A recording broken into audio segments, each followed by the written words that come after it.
시청자 여러분 안녕하십니까? 뉴스데스크 제주입니다.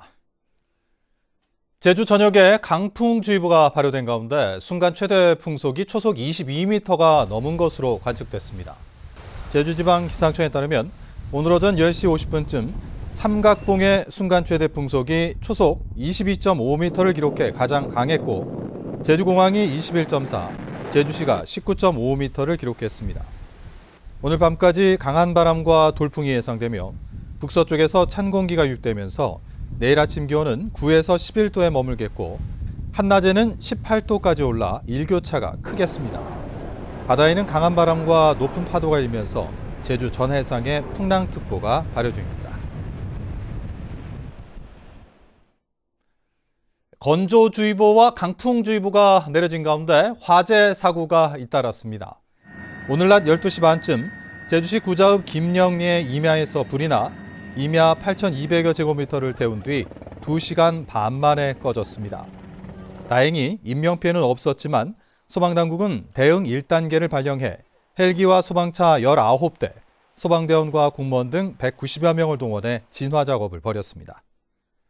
오후 1시 반쯤에는 제주시 한림항 야적장에서 불이 나 어망을 태워 3,500여만 원의 재산 피해를 냈습니다. 소방당국은 CCTV 확인 결과 선원들이 작업을 한 직후 불이 났다며 담뱃불을 원인으로 추정하고 있습니다. 한편 오전 11시쯤 제주시 연동의 한 신호등이 강풍으로 인해 부러지는 사고도 발생했습니다. 제주 지역 코로나19 6번째 확진자가 퇴원한 지 일주일 만에 재입원했습니다.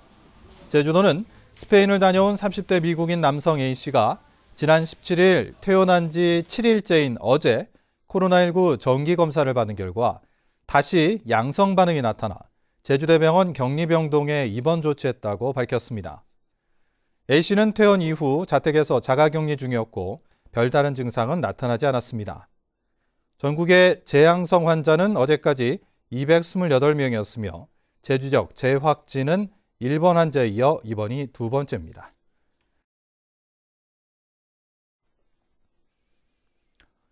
코로나19 여파로 제주 지역 농축산물 수입이 최대 200억 원이 감소할 것이라는 전망이 나왔습니다. 제주연구원은 지난 2월 23일 상향 조정된 코로나19 위기경보 심각 단계가 다음 달까지 지속되는 것을 전제할 경우 외식 자재 등 농축산물 소비 감소로 올해 농축산물 조수입이 최소 163억 원에서 최대 212억 원 감소할 것으로 예측했습니다. 서귀포시는 코로나19에 따른 사회적 거리두기 속에서도 음식을 제공하는 등 불법 영업한 게스트하우스 13곳을 적발했습니다. 유형별로는 일반 음식점 신고 없이 숙박객에게 음식점 영업을 한 3곳과 배달 음식을 제공한 1곳 등으로 규정을 제대로 인지하지 못한 업소 8곳에 대해서는 영업 중단 계도문을 발부하고 자체 휴업에 들어간 3곳 등 나머지 5곳은 향후 재점검할 방침입니다. 제주 지역 개별 주택 가격이 11년 만에 하락세로 돌아섰습니다. 제주도에 따르면 지난 1월 기준 제주 지역 주택 9만여 채 가격은 13조 3천억 원으로 작년보다 1.28% 감소했는데 2009년 이후 처음 하락한 것입니다. 제주시가 1.21%, 서귀포시가 1.44% 하락했는데 도내 주택가격은 2010년부터 오르기 시작해 2017년에는 1년 만에 16.8%까지 상승했습니다. 불기 2564년 부처님 오신 날을 앞두고 제주공항 입구 7호 광장에서 봉축탑 점등식이 열렸습니다. 제주 불교연합회가 주최한 오늘 행사에는 원희룡 제주도지사 등 도내 주요 인사와 불교 신자들이 참석해 지역 발전과 도민의 안녕을 기원했습니다. 코로나19 여파로 부처님 오신 날 봉축 법요식은 다음 달 30일, 연등축제는 다음 달 16일로 연기됐습니다. 지난 2018년 발생한 삼다수 공장 노동자 사망 사고와 관련해 검찰과 제주도 개발공사 모두 항소를 포기하면서 개발공사와 안전관리 책임자들에게 벌금형이 확정됐습니다. 제주지방법원은 최근 1심 재판에서 개발공사가 수년간 정기 안전 점검에서 안전지침을 준수하라는 지적을 받았는데도 제대로 조치하지 않았다며 공사 법인과 간부 3명에게 벌금 700만 원에서 1,000만 원을 선고했었습니다.